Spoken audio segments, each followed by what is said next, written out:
Hello दोस्तों, कैसे हो। मैं उम्मीद करता हूँ कि आप लोग ठीक ही होंगे। हम एवरेज के बारे में कुछ बातें कर रहे थे, एवरेज सीख रहे थे, पढ़ रहे थे, समझा रहे थे। और एवरेज के प्रति हम एक चरम सीमा पर है और एवरेज के बाद में हम नया टॉपिक स्टार्ट करेंगे। तो इसलिए आज जल्द ही ये टॉपिक पूरा कंप्लीट करके हम एक नए टॉपिक की शुरुआत करेंगे, नो प्रॉब्लम। इसमें कुछ छोटे छोटे क्वेश्चन है वो और बनाएंगे। 10 व्यक्तियों का औसत इनकम,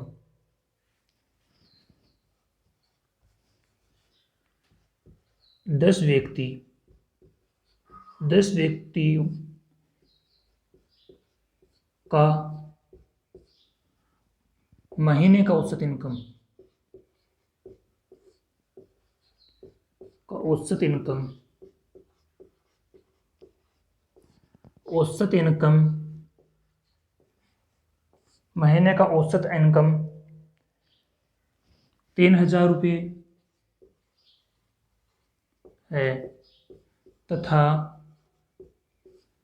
15 व्यक्तियों का औसत इनकम 15 व्यक्तियों का औसत इनकम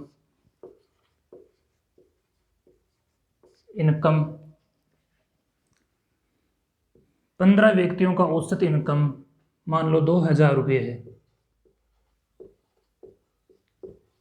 तो पूरे व्यक्तियों या कुल व्यक्तियों का औसत इनकम पूछेगा।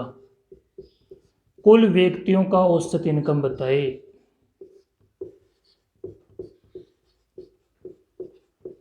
कुल व्यक्तियों का औसत इनकम बताए।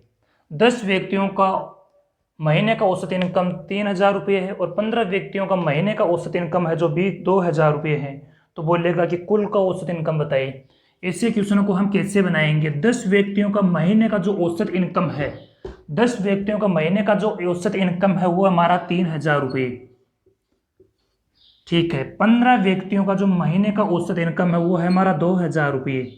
अगर 10 व्यक्तियों का औसत इनकम 3,000 रुपये, एक व्यक्ति के अगर 3,000 रुपये हैं तो 10 व्यक्तियों की बात की जाए तो 30,000 रुपये हो जाएंगे, नो प्रॉब्लम। 15 व्यक्तियों को, एक व्यक्ति को 2,000 रुपये प्रति औसत एवरेज है तो कुल इनकम की बात की जाए तो इनका भी कितना हो जाएगा, 30,000 रुपये हो जाएंगे, नो प्रॉब्लम। यहाँ तक किसी प्रकार की प्रॉब्लम नो सर। तो टोटल की बात की जाए तो टोटल कितना अमाउंट हो जाएगा, ये 60,000। अब ये टोटल में जितनी टोटल इनकम है से टोटल व्यक्तियों से डिवाइड कर देंगे तो क्या आ जाएगा, एवरेज आ जाएगा। तो टोटल कितने हैं जी, 25। 10 प्लस 15 टोटल कितने हैं, 25। तो 25 400। तो कुल एवरेज की बात की जाए तो 2,400, नो प्रॉब्लम। यहाँ तक किसी प्रकार की प्रॉब्लम नो। ऐसे क्वेश्चन एकदम सरल क्वेश्चन है लेकिन बार बार आ जाता है, इसलिए डरना नहीं है बिल्कुल भी। नेक्स्ट क्वेश्चन, m संख्याओं का औसत n स्क्वायर है। m संख्याओं का औसत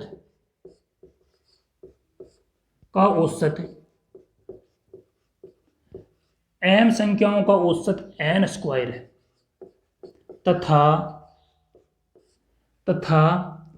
n संख्याओं का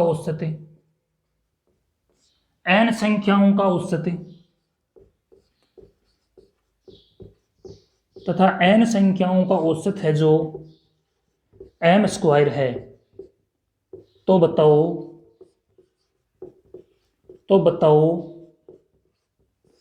m प्लस n संख्याओं का औसत क्या होगा,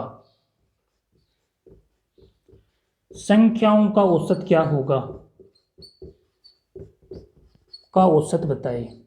बस हम उसी तरह करेंगे, उसी ऐसे क्वेश्चन को, चाहे डरना नहीं है बिल्कुल, कुछ भी बोले बस संख्याओं की तरह लेकर चलेंगे। m संख्याओं का औसत n स्क्वायर है तो m संख्याओं का औसत कितना है, n स्क्वायर है। m संख्याओं का औसत n स्क्वायर है, नो प्रॉब्लम। फिर बोला दूसरी बात, तथा n संख्याओं का औसत, ये संख्या है, ये इसका औसत है, ये कितना है, m स्क्वायर है।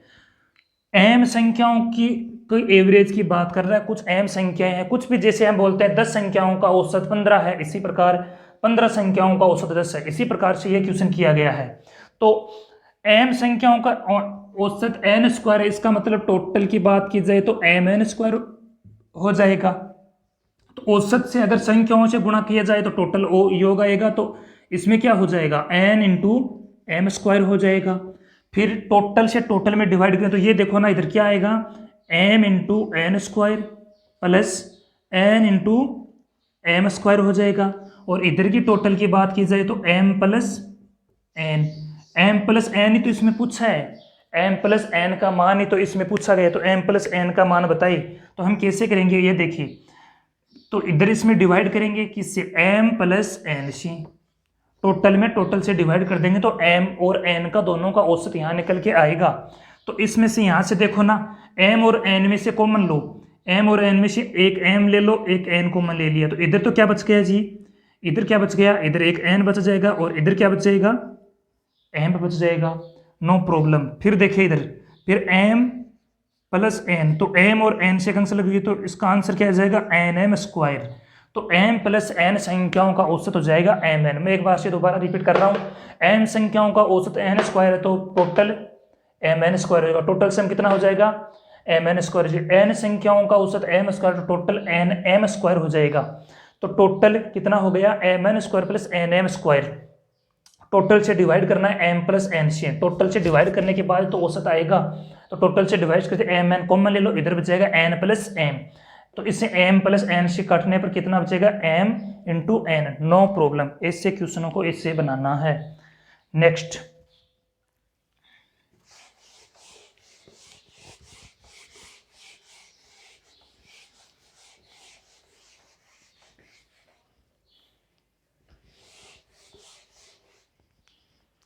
r विद्यार्थियों की औसत आयु a है, r विद्यार्थियों की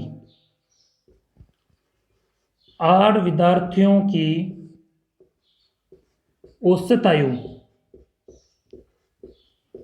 r विद्यार्थियों की औसत आयु a है। इसमें से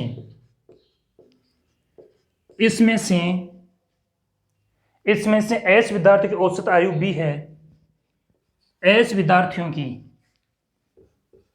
इसमें से s विद्यार्थियों की औसत आयु,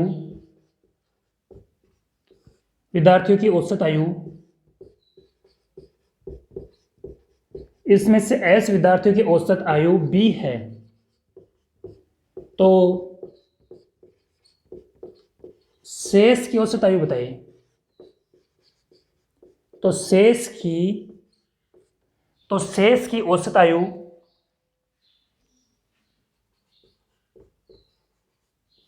क्या होगी, शेष की औसत आयु क्या होगी, शेष की औसत आयु क्या होगी। तो r विद्यार्थियों की औसत आयु a है, r विद्यार्थियों की औसत आयु a है तथा s विद्यार्थियों की औसत आयु b है।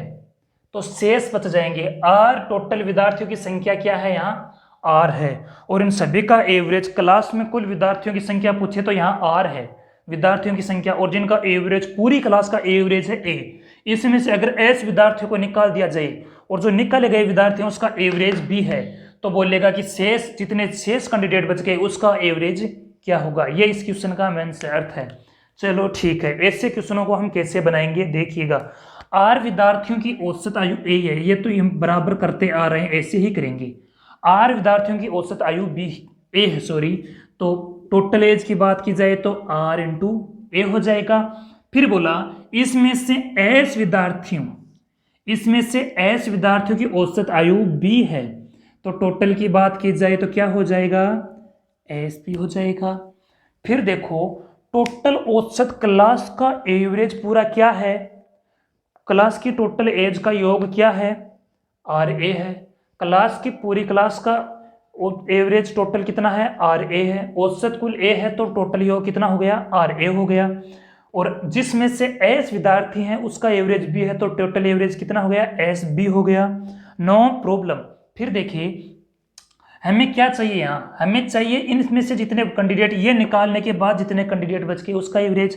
तो हमें क्या करेंगे, इसमें से इसको घटा देंगे, तो r a minus s b, r a minus s b, ये हो गए शेष कैंडिडेट, और आर में से एस कैंडिडेट निकाल देंगे, आर में से एस कैंडिडेट, तो ये बच गए शेष कैंडिडेट। तो शेष में से शेष से डिवाइड करेंगे तो क्या आएगा, आर। ये तो इसका आंसर यही है, एसएससी में पूछा गया था, नो प्रॉब्लम।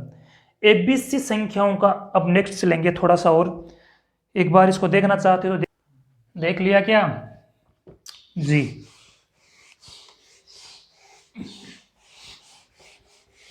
नेक्स्ट क्वेश्चन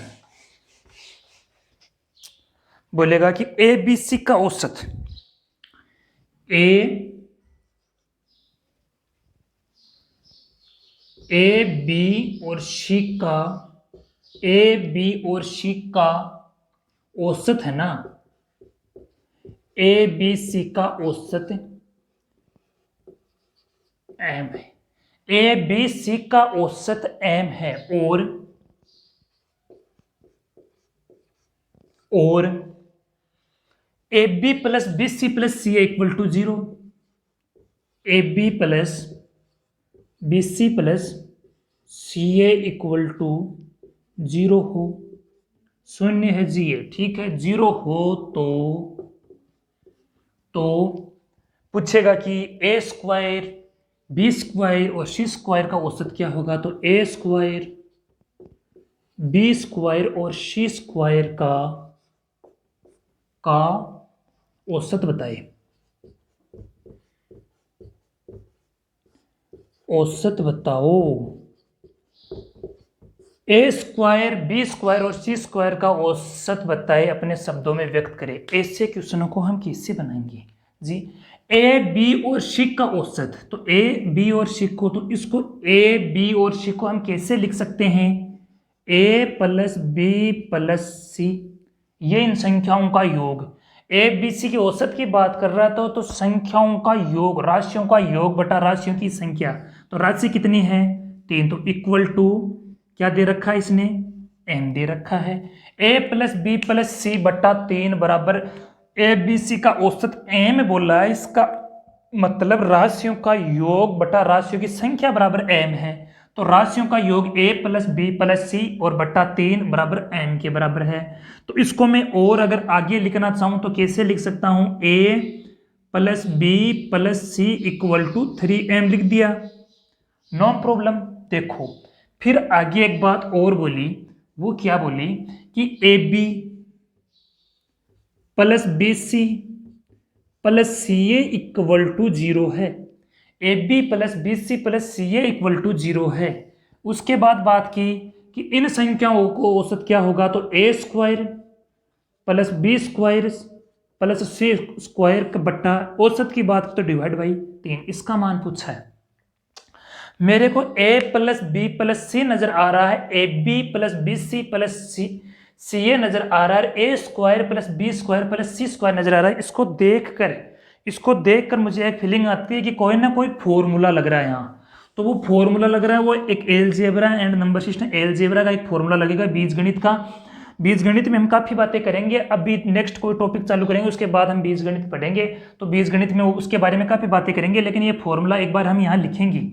तो A plus B plus C का whole square, A plus B plus C का होल स्क्वायर, तो A square plus B square plus C square, ठीक है, प्लस 2 गुणा A B plus B C plus सी।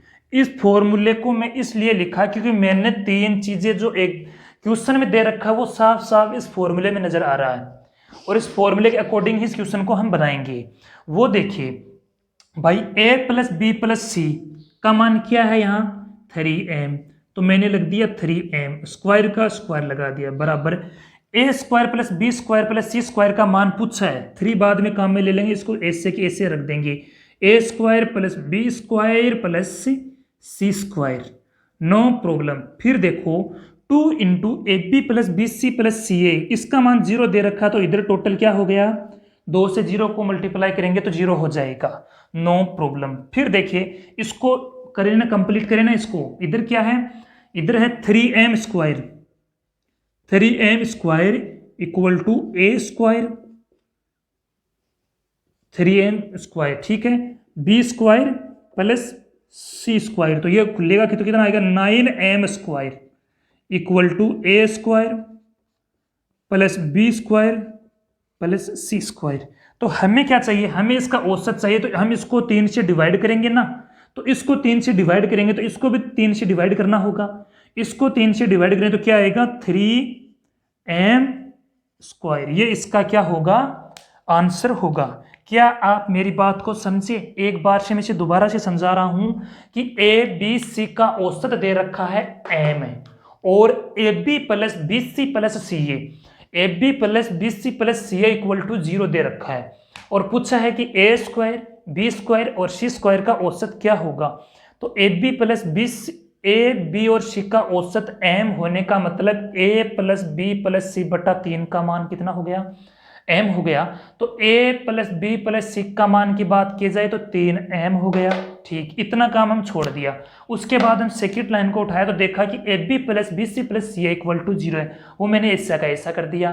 फिर हम चले कि A square plus B square plus C square का औसत पूछा है, तो राशियों का योग A square plus B square plus C square बटा 3। इतना काम करने के बाद इसको देखकर मुझे ये लगा कि यहाँ कोई ना कोई फॉर्मूला लगेगा, तो a plus B plus C की whole square A square plus B square plus C square plus 2 into A B plus B C plus C A, यहां रखने के बाद मेरे a plus B plus C का 3m square लिख दिया, इसका मान आ गया 9m स्क्वायर। तो a square plus B square c square 3 से डिवाइड कर दिया तो कितना आ गया 3m स्क्वायर। क्या आप ऐसी बातों से डरोगे? नो, बिल्कुल नहीं। नेक्स्ट क्वेश्चन, यदि a और b का औसत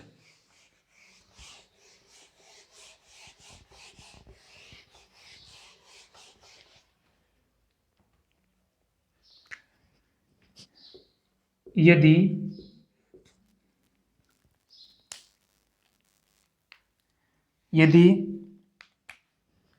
a और b का औसत, यदि a और b का औसत a n plus 1 b n plus और a की पावर n प्लस b की पावर n हो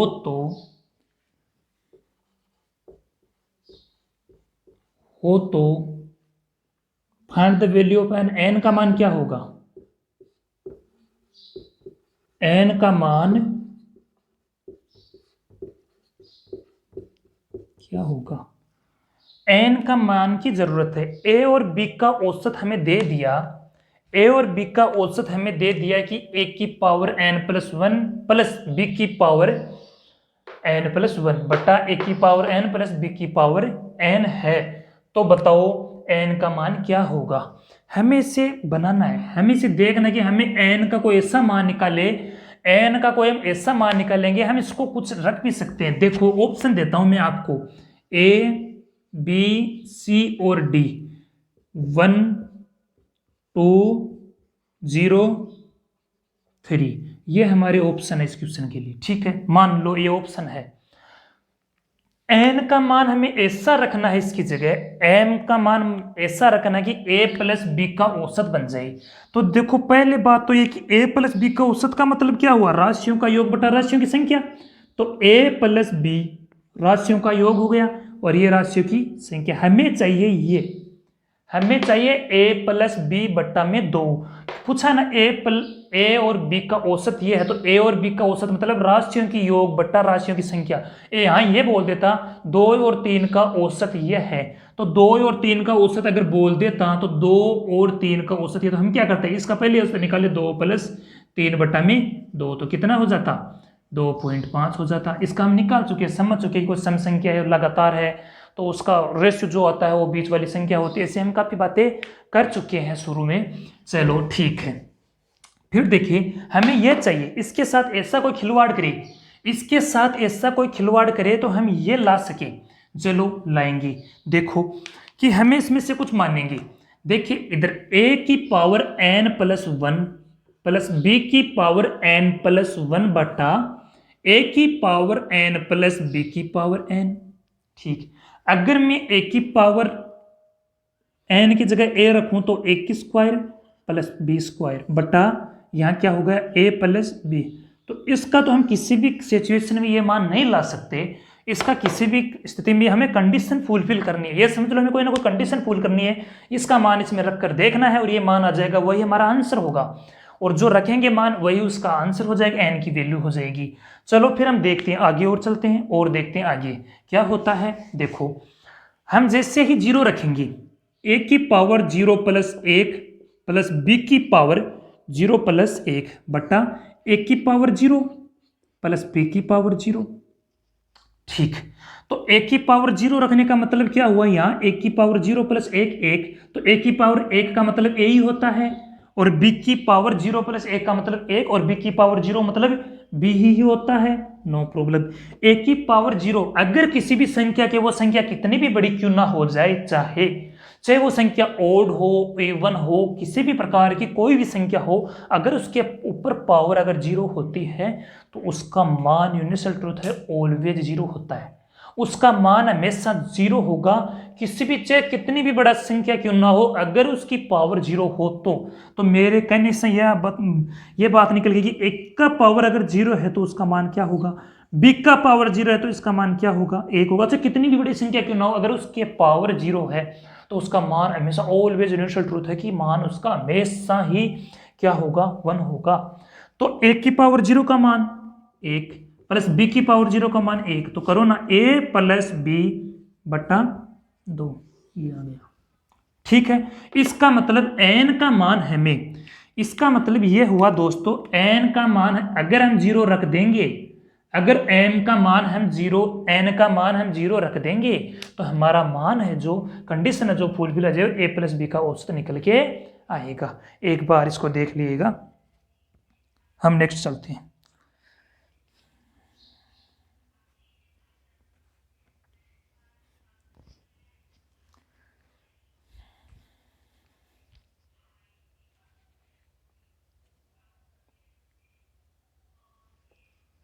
क्या मैं इसे रब कर दूं जी?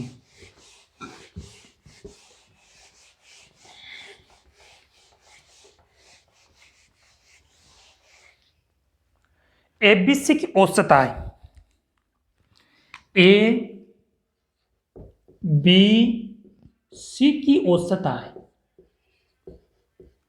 एबीसी की औसत आ जो है ना, औसत आय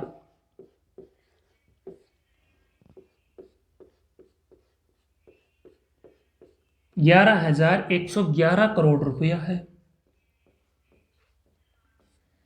11,111 करोड़ रुपया है। एक की औसत आय, एक की इनकम, एक की आय, एक की आय उतनी ही कम है, उतनी ही कम है, उतनी ही कम है, एक की आय उतनी ही कम है, बी का आय 300, बी का आय, बी की आय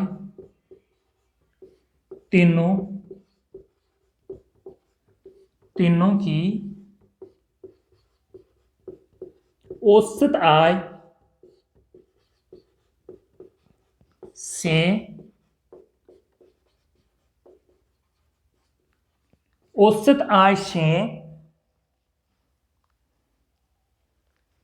आय नहीं भी बोले, औसत की आय से अधिक हो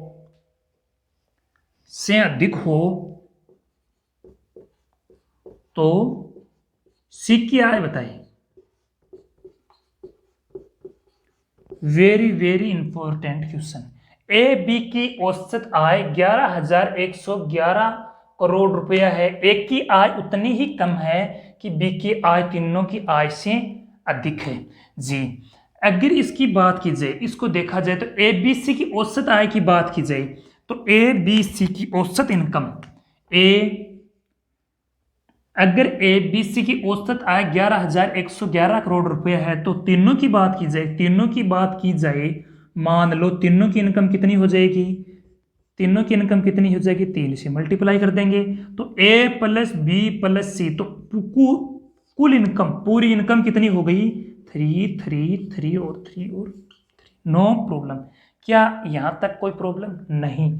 फिर बोला एक की आय उतनी ही कम है, औसत आय, एक की औसत आय उतनी ही कम है, औसत आय उतनी ही कम है कि जितनी, ए की औसत आय उतनी ही कम है, ए की औसत आय उतनी ही कम है जितनी बी की औसत आय अधिक है। तो ए की औसत आय उतनी ही कम है जितनी की बी की, जितना कि बी की अधिक है। तो बी की अधिक की बात की जाए तो हम इसमें यहां के मान लिया कि औसत आय उतनी ही कम है जितनी बी की अधिक है। औसत आय क्या है हमारी, तीनों की औसत आय ये है, तीनों की औसत आय ये है। फिर बोला है कि ए की औसत आय उतनी ही कम है जितनी की बी की अधिक है। क्या यहां तक कोई प्रॉब्लम, नो सर।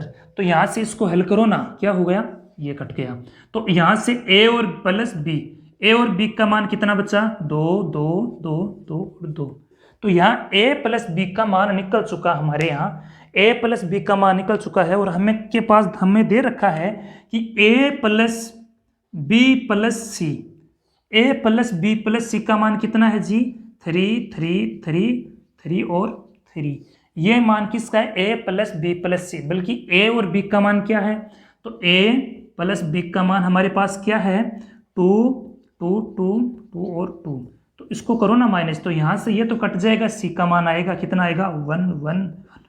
ये इसकी सी की इनकम है, नो प्रॉब्लम। क्या आप इससे डरोगी, इसका मतलब इनका इनकम जो है वो सेम सेम है, 11 11 ही होगा, 11,111 ही होगा। क्या आप इसको बस डायरेक्ट भी कर सकते हो, हाँ बिल्कुल। ABC की औसत आय ये है करोड़ रुपए, तो मतलब सी सिस्टम बीच में, सी बीच में है तो उसकी उतनी ही कम है जितनी इसकी अधिक है, इसका मतलब इसकी इनकम बराबर है। कोई की 20 से ए इतना ही कम है, दो एवरेज 2 है, उससे ए उतना ही कम है जितना सी अधिक है, इसका मतलब एक इधर कम है एक इधर है, तो इधर कितना है, 3 है, no problem. Please take your time.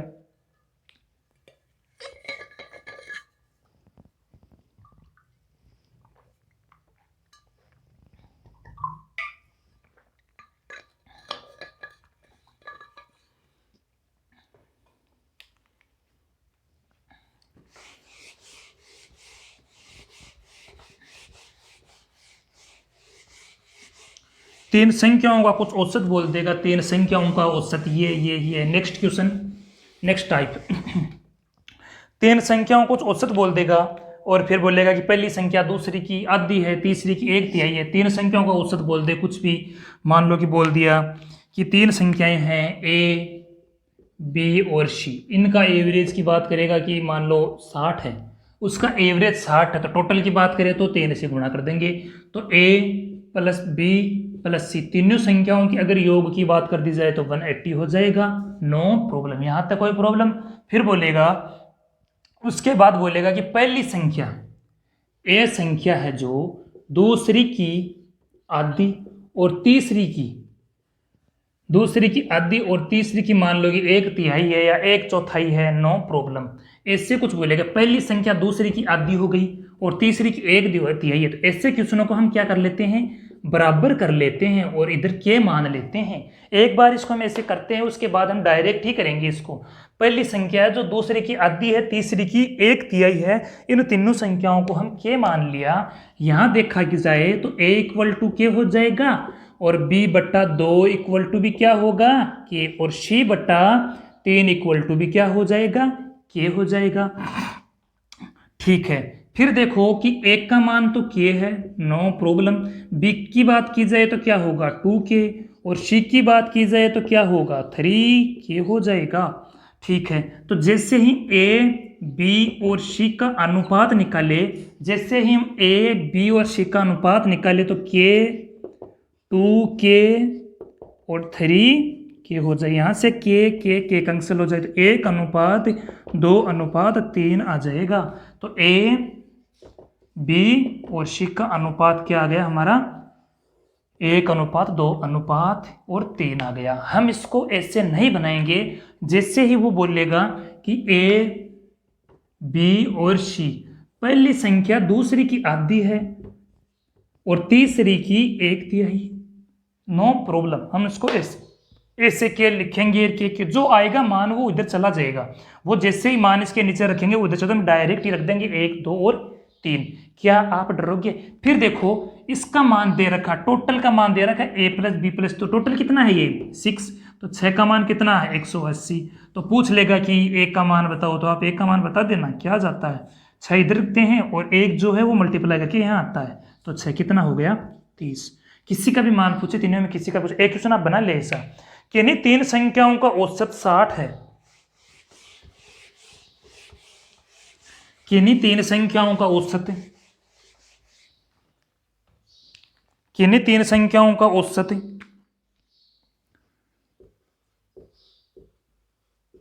किन्हीं 3 संख्याओं का औसत, 3 संख्याओं का औसत,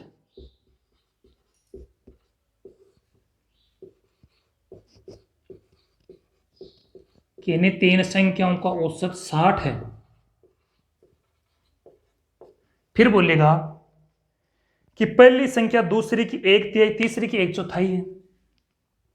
पहली संख्या दूसरी की 1/3 तथा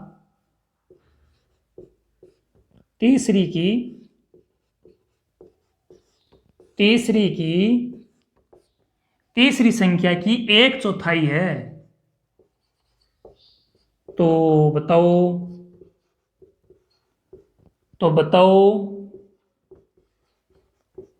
पहली संख्या क्या होगी? पहली पूछ ले, दूसरी पूछ ले, तीसरी पूछ ले, नो प्रॉब्लम। किन्हीं 3 संख्याओं का औसत 60 है, पहली संख्या दूसरी की 1/3, तो हम डायरेक्ट करेंगे क्या मानेंगे क्या काटेंगे, ऐसा नहीं करेंगे। हम करेंगे ए बी और सी, ए बी और सी। तो पहली संख्या 1 है तो दूसरी कितनी 1/3, तो कितनी ये लो, नो प्रॉब्लम। 1:3:4 हो गया। फिर बोल रहा कि टोटल की, तो यहाँ क्या दे रखा है, तीनों संख्याओं को एवरेज दे रखा है। हम देखें ए बी और सी, इन तीनों संख्याओं का एवरेज अगर 60 है तो कुल की बात की जाए तो 3 से मल्टीप्लाई कर देंगे, 180 हो जाएगा। और इधर देखा जाए तो तीनों संख्याओं का योग, रेशियो, इन रेशियो का योग क्या है, रेशियो का योग कितना है 8 है। ये रेशियो का योग कितना हुआ यहाँ 3 4 4 1 8, तो 8 का मान 180 है। 8 का मान 180 है, तो पहली संख्या पूछे तो 1 का मान क्या होगा। हम इसको कैसे भी बना सकते हैं, टोटल कितने हैं 8, टोटल कितने हैं 8, और पहली संख्या पूछे तो पहली संख्या और गुणा में क्या है 180 है, नो प्रॉब्लम। हम इसको कैसे भी बना सकते हैं, 4 90 2 45 बोले तो 22.5 22.5, कुछ भी बोलेगा नो प्रॉब्लम। आपको कैसे भी दे, ऐसे क्वेश्चनों से प्लीज टेक योर टाइम, न डरे।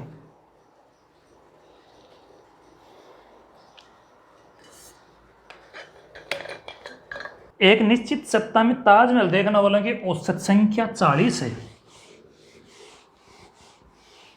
एक निश्चित सप्ताह में एक निश्चित सप्ताह में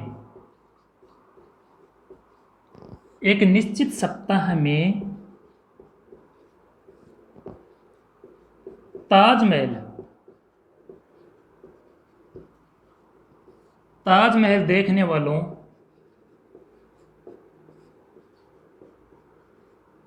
की औसत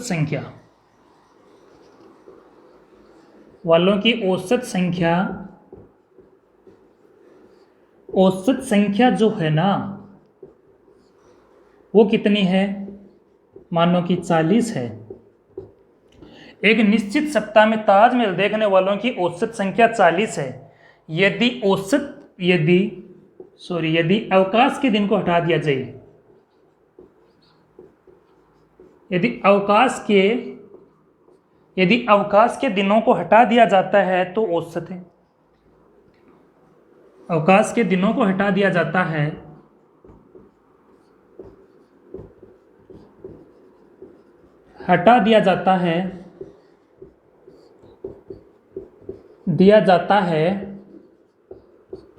तो औसत 16 बढ़ जाता है। 16 बढ़ जाता है तो बताओ कि सप्ताह में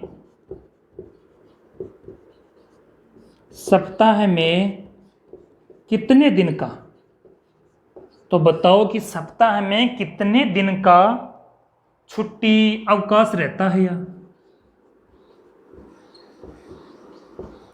अवकाश रहता है। इसका अवकाश अपने शब्दों में व्यक्त करें।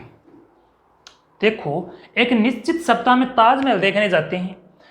एक सप्ताह, कोई भी सप्ताह ले लेते हैं, उसमें ताजमहल उसका एवरेज देखते हैं तो 40 व्यक्ति रोज आते हैं।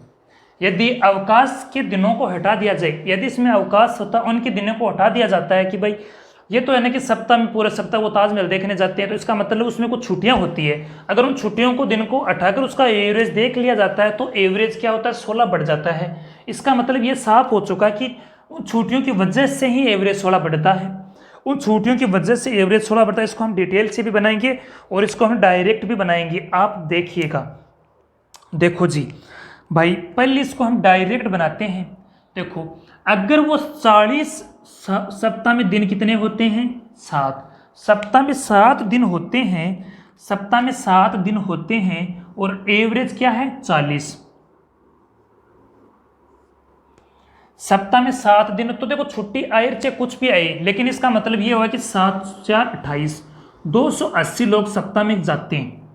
280 लोग सप्ताह में कन्फर्म जाते हैं कि निश्चित सप्ताह में ताजमहल देखने की एवरेज 40 है। उसका औसत अगर सप्ताह का 40 है तो छुट्टियां कितनी भी हो कि 7 दिन का एवरेज 280 लोग सप्ताह में जाते हैं। चाहे वो छुट्टियां कितनी भी आ रही है नहीं आ रही है, हमें कोई मतलब नहीं है, लेकिन ये कन्फर्म हो गया। फिर बोला यदि अवकाश के दिनों को हटा दिया जाता है, देखो जी एवरेज बढ़ेगा क्यों, कि एवरेज बढ़ने का कारण क्यों है। अगर सप्ताह में छुट्टियों को हटाएंगे तब एवरेज बढ़ेगा। तो जी 40 था और ये बोल रहा है कि 16 और बढ़ गया तो कितना हो गया, 56। अजीत 40 से औसत 56 हो गया। देखो ये बोला इसने साफ साफ शब्दों में बोला है कि यदि अवकाश के दिनों को हटा दिया जाता है तो जो 40 एवरेज था ना, उसमें प्लस 16 बढ़ के और कितना हो जाता है, 56। पहले एवरेज 40 था और अब एवरेज 56 हो गया। तो इसका बढ़ने का रीजन क्या है, उन छुट्टियों को हटाने का वास्ता ही तो है। तो लोग तो इतने ही जाएंगे 280, क्योंकि एक दिन डेली लोग 40 जाते हैं, 7 दिन में इतना बता रहा है। तो उसका एवरेज हमें नहीं पता कि छुट्टियां बीच में है कितनी है, लेकिन ये कन्फर्म हो गया कि एक सप्ताह में 280 लोग ही जाते हैं। तो अगर उन छुट्टियों को हटा तो एवरेज 56 हो जाता, तो लोग तो इतने ही रहेंगे, एवरेज तो बढ़ेगा। तो हम यहाँ देख लेंगे कि कितने, तो देखा तो कितना हुआ 5, तो 5 डेज लोग ताजमहल देखने जाते हैं। क्या आप मेरी बात को समझे जी। एक निश्चित सप्ताह में ताजमहल देखने वाले का औसत 40 है, तो ये तो कन्फर्म हो गई कि 700 को 28 240 लोग ताजमहल देखने जाते हैं, छुट्टियां हो या न हो हमें कोई मतलब नहीं है। फिर बोला यदि उसकी अवकाश के दिनों को हटा दिया जाता है तो एवरेज 16 बढ़ जाता है, तो 40 जो एवरेज था वो 56 हो गया। तो हम इसमें 56 से डिवाइड कर देंगे, अवकाश के दिनों को तो 56 से डिवाइड कर देंगे। 56 से डिवाइड करेंगे तो भाई डेली 5 लोग जाते हैं। अगर अवकाश को उठा दिया जाता है तो 40 की जगह 56 लोग जाने लग गए, तो रोज 56 लोग जाते हैं। कितने दिन गए, 5 दिन गए। तो सप्ताह में दिन कितने होते हैं, 7। तो अवकाश कितने दिन का रहा, ओ माय गॉड, तो 2 दिन का कितना रहा, 2 दिन का अवकाश रह गया। No problem. फिर आपको ये चाहोगे ना सर इसको डिटेल से बनाओ, तो मान लो अक्स मान लिया कि ठीक है दिनों की संख्या, वो दिन कितने क्या है, अक्स है। वो दिन जो जिसमें छुट्टियां मनाई जाती है वो दिन क्या है, अक्स है। तो टोटल क्या है, 700 को 28 280, टोटल क्या है 280। अगर एवरेज 55 से 56 का हो 40 से 56 का हो जाता है तो 7 दिनों में से वो दिन निकाल देते हैं जिसमें वो ताजमहल देखने गए। समझ गए क्या मेरी बात? दोबारा से बोल रहा हूँ, 7 चौक 28 इतने लोग ताजमहल देखने जाते हैं। एवरेज 40 से 56, तो नया एवरेज 56 हो जाता है जब 7 सप्ताह में छुट्टियों का दिन निकाल दिया जाता है। तो देखो ना क्या कटेगा कितना, 5, तो 7x बराबर 5 ले जाओ ना इधर, 7 - 5 = x, तो x का मान क्या आ गया 2। नो प्रॉब्लम, ऐसे क्वेश्चनों को हम ऐसे बनाएंगे। नेक्स्ट, एक कंपनी के प्रथम 4 महीने का औसत उत्पादन 2000 किलोना है। एक कंपनी के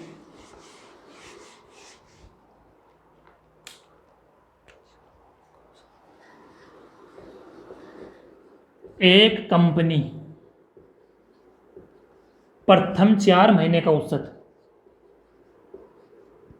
प्रथम 4 महीने का औसत, 4 महीने का औसत, प्रथम 4 महीने का औसत की बात की जाए तो 2000 खिलौना बनाती है। 2000 खिलौने,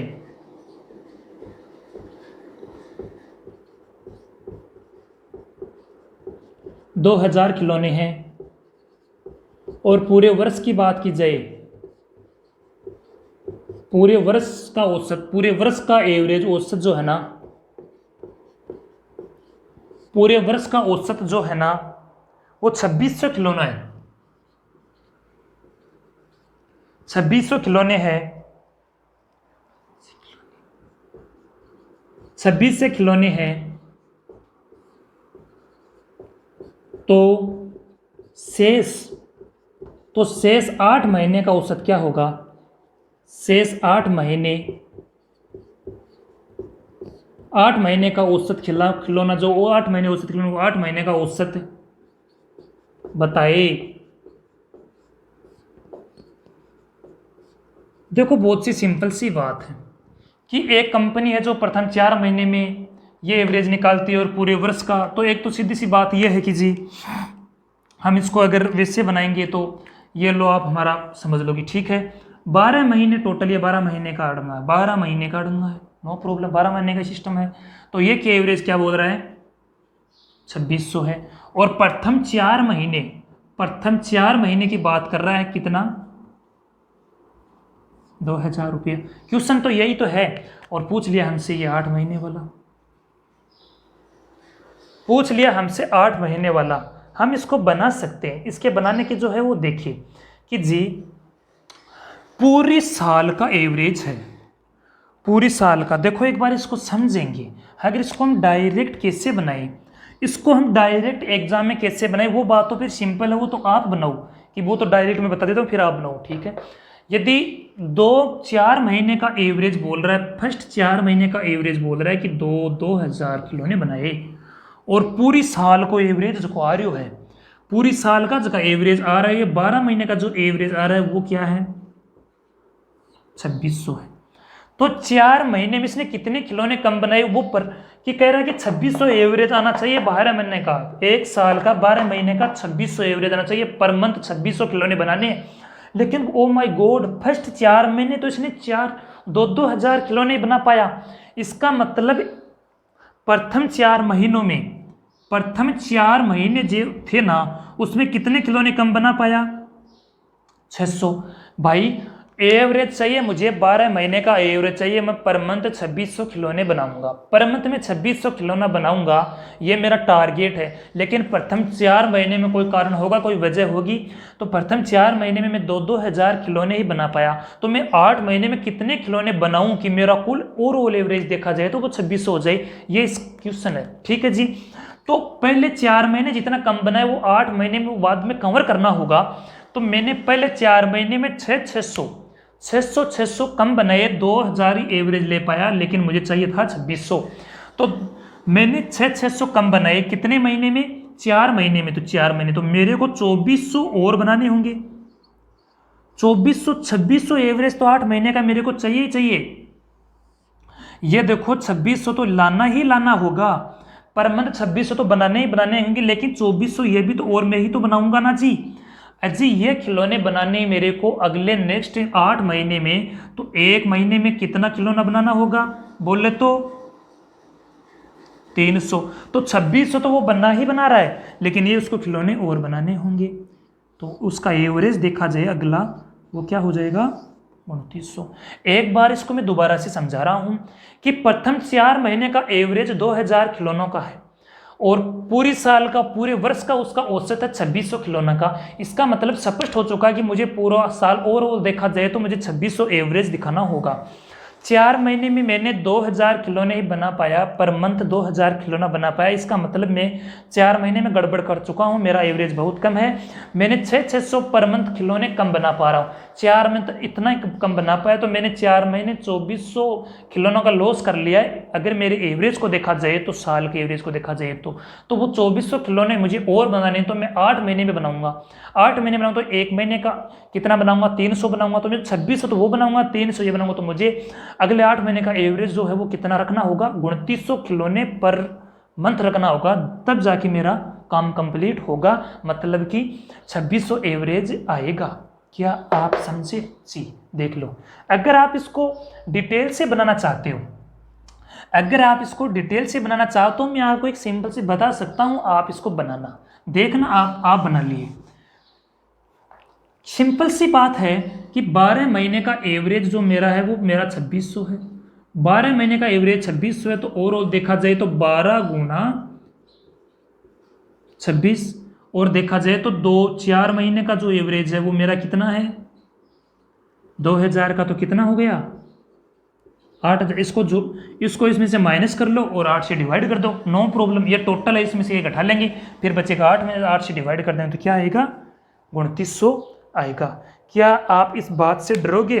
बिल्कुल नहीं। क्या मैं आप मिटा दूं इसे?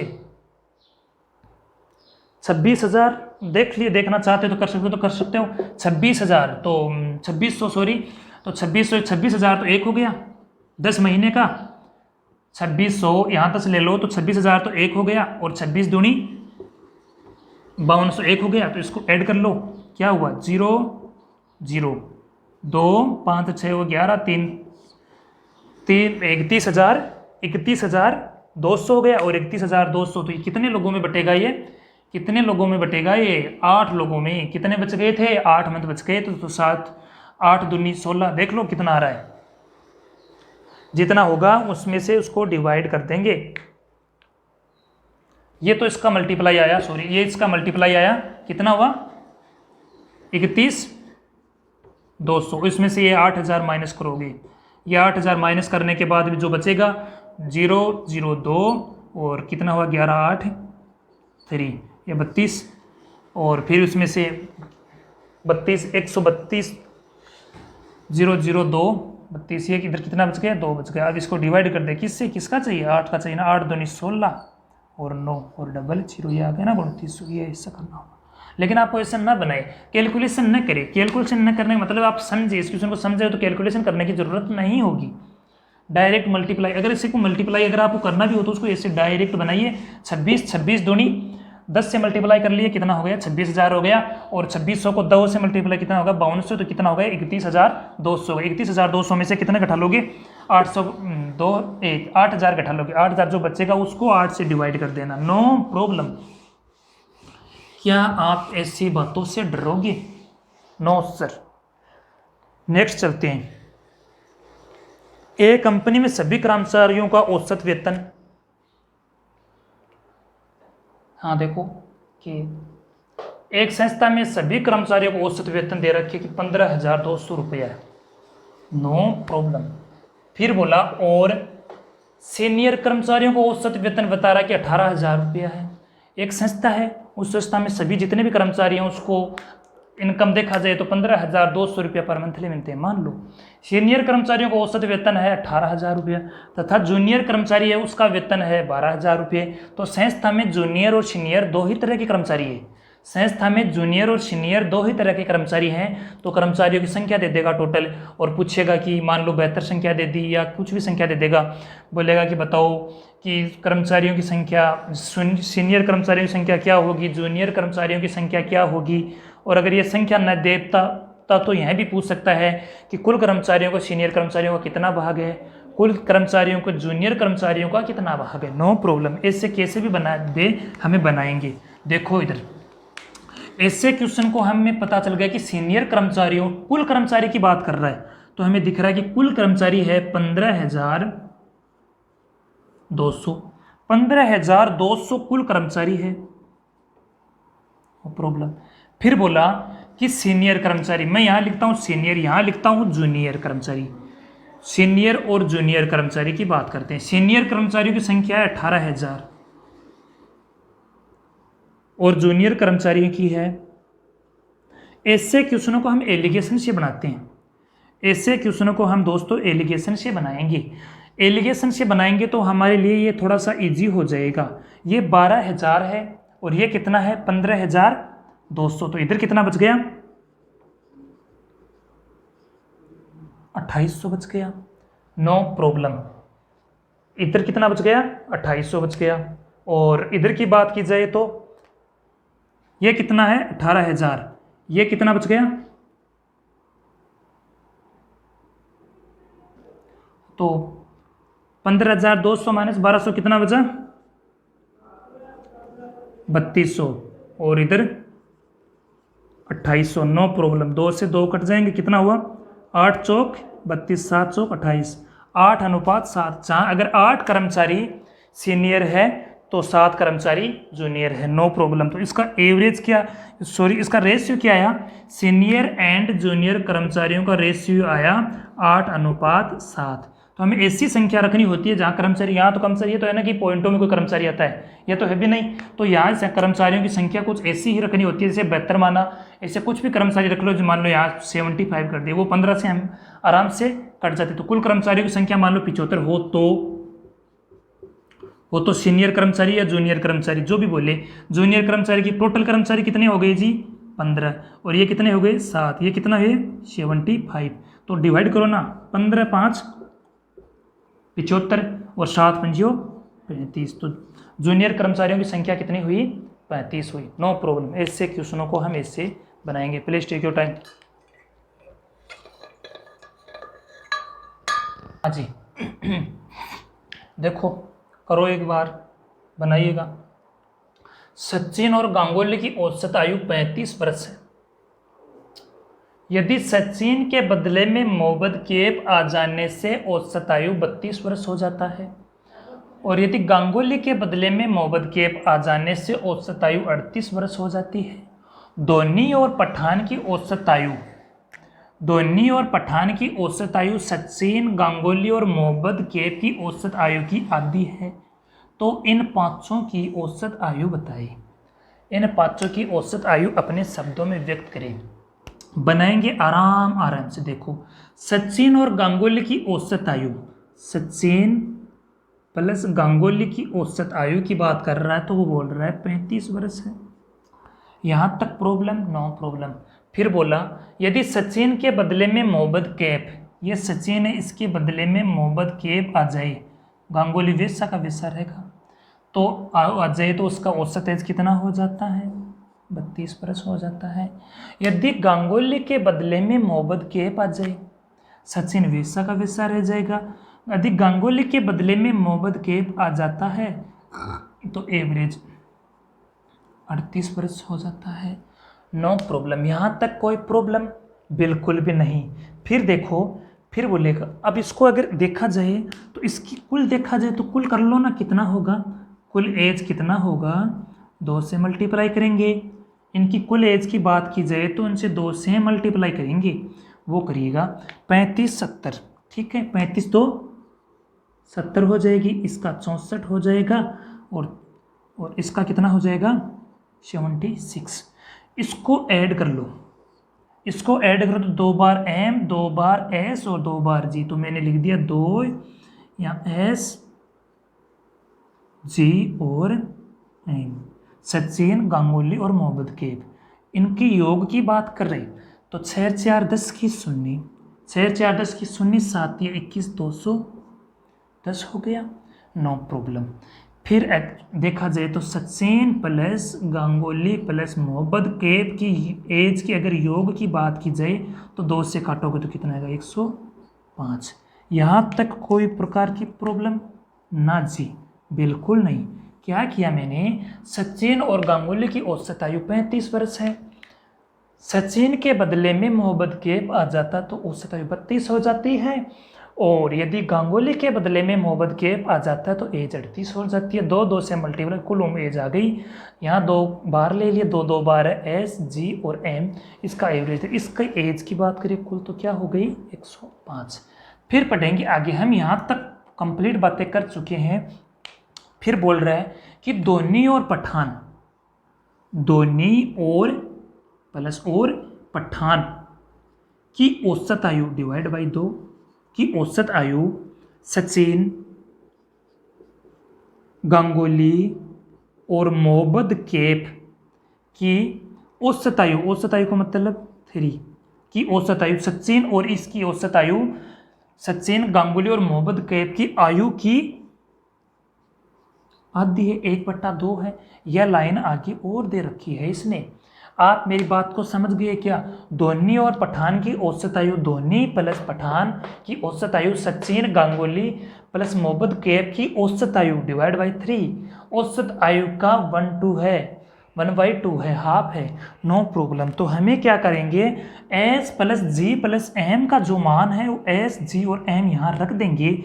यहाँ रख देंगे हम 105/3 गुणा में 1/2 हो गया, और इधर रख देंगे D plus P, Delhi plus 2, ठीक है। फिर देखिए ये कितना हुआ, 35 हो गया, और 2 से 2 कैंसिल।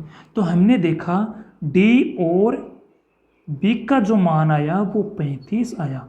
अरे ये पता चल गया, डी प्लस धोनी और पठान की उम्र का योग 35 वर्ष है, धोनी और पठान की उम्र का योग 35 वर्ष है, सचिन और गांगुली और मोहम्मद कैफ की उम्र का योग 105 वर्ष है। हमें निकालना है इनका औसत, इनका औसत। तो हमें क्या करेंगे, Sachin plus Ganguly plus Mohammad Kaif plus Dhoni plus Pathan, इनकी उम्र की बात की जाए तो कितने लोग हैं, 5, तो 5 से डिवाइड कर देंगे, 1 2 3 4, 5 से डिवाइड कर दिया, नो प्रॉब्लम।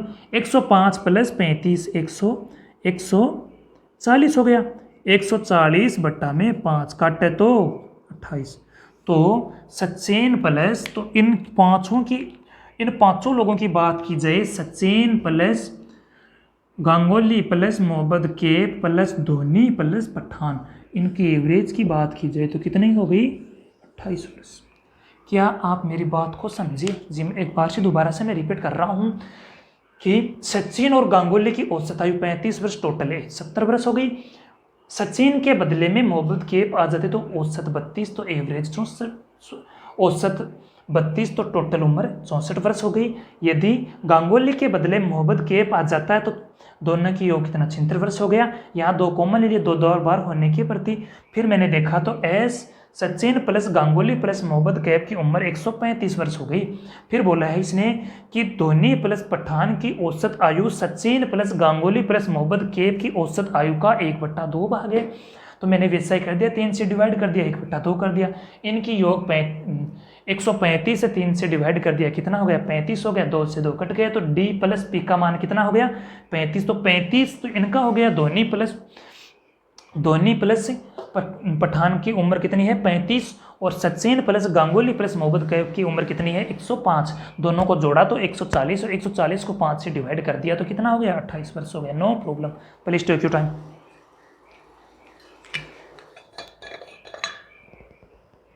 एक संस्था के 100 कर्मचारियों की औसत आयु 29 वर्ष है। इसमें से 2/5 भाग महिलाएं कर्मचारी हैं। 100 कर्मचारी है, उसकी औसत आयु जो 29 वर्ष है, इसमें से 2/5 भाग महिलाएं कर्मचारी है। सभी पुरुष और सभी महिलाएं कर्मचारियों का औसत अनुपात 5:7 है। तो महिला कर्मचारियों की औसत आयु क्या होगी? देखो जी, फर्स्ट बात यह है कि कर्मचारियों की संख्या कितनी है टोटल, जैसे कि उसने लिखा वैसे चलेंगी। एवरेज बोल रहा है 29, तो टोटल एज कितनी हो गई 100 गुणा 29 हो गई। इसमें से 2/5 भाग महिलाएं हैं, फीमेल है, बाकी होंगे जो मेल होंगे, नो प्रॉब्लम। 2/5 भाग महिलाएं हैं, 2/5 भाग महिलाएं किसका, 100 का, तो कितना हुआ 20। तो महिलाओं की संख्या कितनी हो गई 40 और पुरुषों की संख्या बोले तो 60 बच के वो पुरुष है, नो प्रॉब्लम, यहाँ तक कोई प्रॉब्लम नहीं। एवरेज की बात कर रहा है कि सभी पुरुष और सभी महिलाएं कर्मचारियों की औसत एवरेज की बात कर रहा है, तो वो क्या बोल रहा है, वो बोल रहा है 5:7 बोल रहा है। वो बोला 5, मैंने मान लिया अक्स, वो मान लिया अक्स, मान लो अक्स मान लिया एवरेज, एवरेज मान लिया अक्स मेल एंड फीमेल का अक्स मान लिया। तो टोटल की बात की जाए तो क्या होगा 5 अक्स और 7 अक्स हो गया। महिला कर्मचारियों की औसत आय अक्स मान ली, पुरुष कर्मचारी औसत आय अक्स मान ली, नो प्रॉब्लम, ठीक है। फिर टोटल उम्र की बात करनी है, टोटल उम्र की बात की जाए तो एवरेज औसत अक्स है और कर्मचारियों को औसत बता रहा है, तो 5 अक्स और 7 अक्स, ये औसत कर्मचारियों का एवरेज हो गया, ये कर्मचारियों की औसत आय हो गई। और टोटल कर्मचारियों की संख्या क्या बोल रहा है, ये क्या है मेल, तो 5 अक्स मल्टीप्लाई, यहाँ से लिख देता हूँ 5 अक्स मल्टीप्लाई 60, ये टोटल उम्र पुरुषों की 60 पुरुष और औसत ये पुरुषों की हो गई, प्लस 7 अक्स, ये क्या है फीमेल महिलाएं 7 अक्स, तो ये किसकी हो गई और कितना है 40 है। और टोटल उम्र जो है वो क्या दे रखा है 100 गुणा में 29। क्या आप इस बात से समझे, हमने अक्स मान लिया, इसकी औसत आयु है जो 5 अक्स और 7 अक्स है, नो प्रॉब्लम।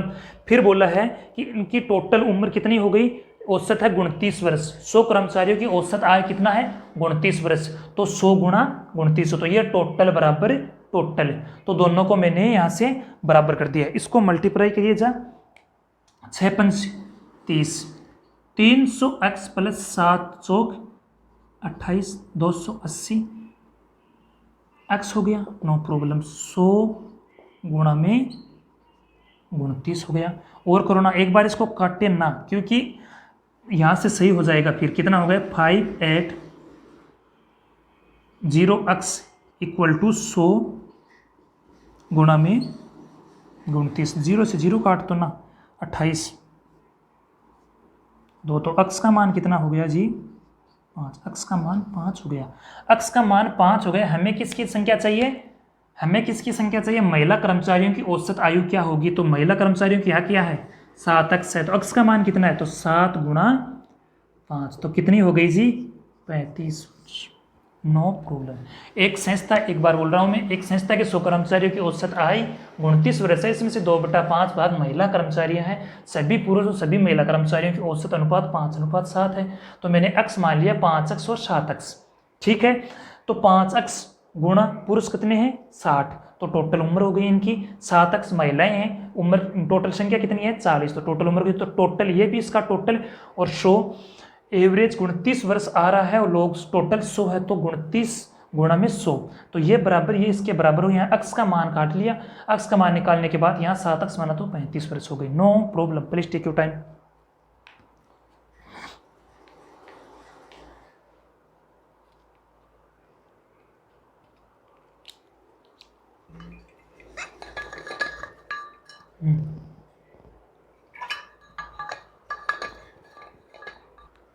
मंगलवार ऐसे क्वेश्चन भी आते हैं, देखिएगा बार बार क्वेश्चन एग्जाम में आते हैं। मंगलवार बुधवार गुरुवार का औसत तापमान है वो 33 डिग्री सेल्सियस तथा बुधवार गुरुवार और शुक्रवार का औसत तापमान है वो 36 डिग्री।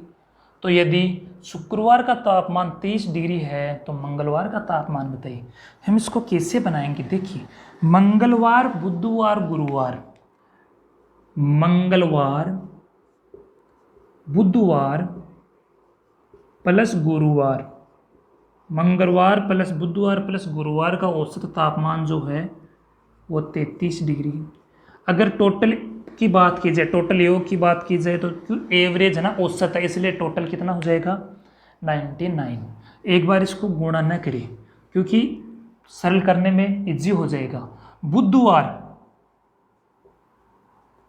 बुधवार इसको बराबर में लिखो, बुधवार गुरुवार, बुधवार, गुरुवार और शुक्रवार, बुधवार, गुरुवार और शुक्रवार की तापमान की बात कर रहा है। 36 गुणा 3 कर दिया। ऐसे क्वेश्चनों को कैसे बनाएंगे एक बार देखिए। इसको माइनस करें, इसको जैसे ही आप माइनस करोगे तो इसमें ये तो कट जाएगा जो सेम सेम है, तो इधर क्या बचेगा, मंगलवार बचेगा, इधर बचेगा मंगलवार और माइनस, ये माइनस में हो जाएगा, इधर बचेगा मंगलवार और इधर क्या बचेगा, शुक्रवार बचेगा, इधर क्या बचेगा, शुक्रवार बचेगा। इधर देखिए 33, 3 यहाँ से कॉमन रख लो, 33 में से 36 निकालो तो माइनस का 3 और माइनस को 3 से गुना करो तो माइनस का 9 हो जाएगा। क्या आप मेरी बात को समझे जी?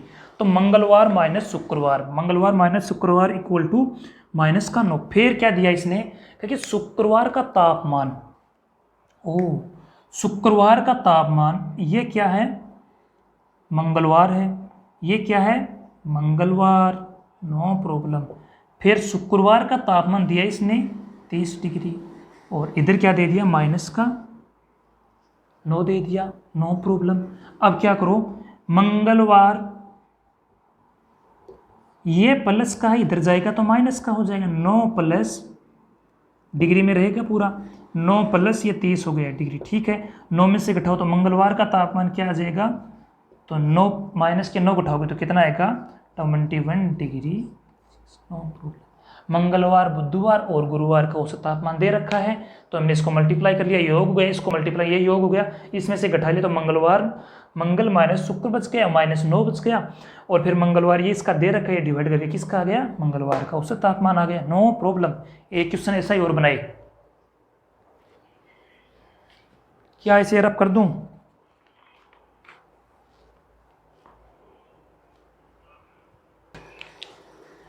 जी। 9 जून से एक वैसा क्वेश्चन और बनाए, 9 जून से 16 जून तक का तापमान बता रहा है, एवरेज बता रहा है। जून का महीना है ना, तापमान तो इतना होएगा ही, 38 डिग्री 39 डिग्री इतना तापमान तो हो जाएगा, जून का महीना है। 9 जून से 16 जून का तापमान 38.6 डिग्री, ठीक है। और 10 जून से लेकर 17 जून का तापमान जो है वो 39.2 डिग्री।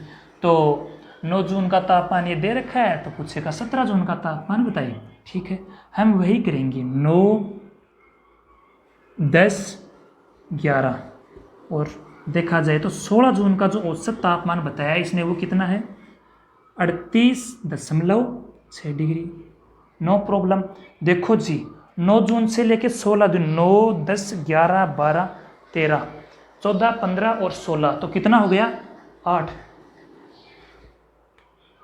8, तो कितना दिन का हो गया, 8 दिन का। टोटल योग की बात की जाए तो 38.6 गुणा 8, 38 तो ये क्या है, 9 से लेकर 17 जून तक का टोटल योग आ गया तापमान का। उसके बाद इसने बोला है कि 10 जून से लेकर 11, 12 और बात कर रहा है 16 प्लस 17 जून तक की बात कर रहा है, 17 जून तक की बात कर रहा है, वो बता रहा है 34.6।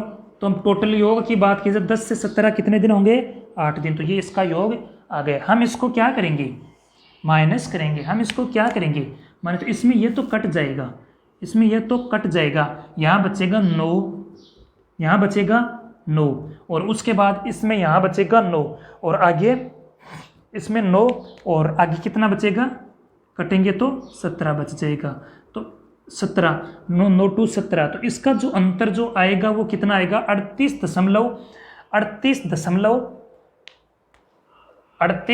कितना दे रखा है, 39।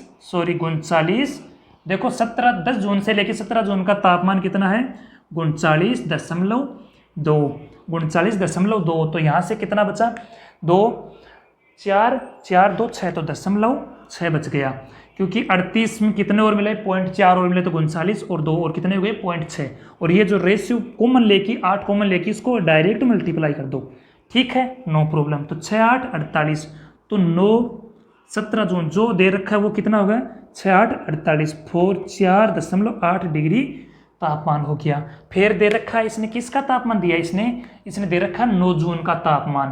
तो 9 जून का जो तापमान दे रखा है वो देखिए, तो 9 जून का तापमान रख दो ना, 34.6 डिग्री, और ये किसका है 17, तो इधर ले जाओ ना 4.8 डिग्री सेल्सियस। ठीक है, 17 माइनस का इधर ले आओ, 17 क्या डेट है, तारीख, 17 तारीख हमें तापमान की जरूरत है, 17 तारीख हमें तापमान की जरूरत है, इसको इधर ले जाओ ना, तो 34.6 प्लस इधर ले जाओगे तो ये किसका है प्लस का, ये माइनस का, सॉरी ये माइनस का, तो इधर ले जाओ तो किसका हो जाएगा प्लस का, तो 4.8, और ये क्या हुए 17 तारीख का। ठीक है, इसको ऐड कर दो, इसको ऐड करोगे तो कितने होंगे, 8 से 14, 4 को हासिल 1, 4 4 8 1 9 3, तो 39.4, नो प्रॉब्लम। ये किस तारीख का आ गया 17 तारीख का, 17 जून का तापमान होगा 39 डिग्री सेल्सियस। तो इधर लिख देता हूँ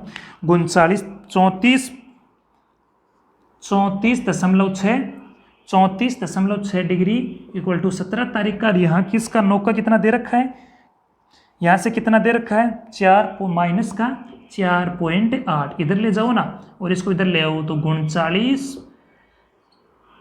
34 माइनस 4 प्लस 4 और 8 डिग्री, तो ये जोड़ दो इसको, कितना 8 से 14 कितना हो गया 39, 8 4 14 कितना हो गया 4, नो प्रॉब्लम। हेलो साहब, ऐसे करेंगे हम। आज नेक्स्ट टॉपिक स्टार्ट नहीं कर पाए, मेंसुरेशन स्टार्ट करेंगे, मेंसुरेशन एक एडवांस मैथ का टॉपिक पढ़ेंगे, फिर से हम अरिथमेटिक में प्रतिशत के बारे में, परसेंटेज के बारे में टॉपिक वाले जो पटवार और दिल्ली पुलिस के लिए इंपॉर्टेंट है वो टॉपिक पूरे करेंगे। थैंक यू आज के लिए, कल मिलते हैं नेक्स्ट क्लास।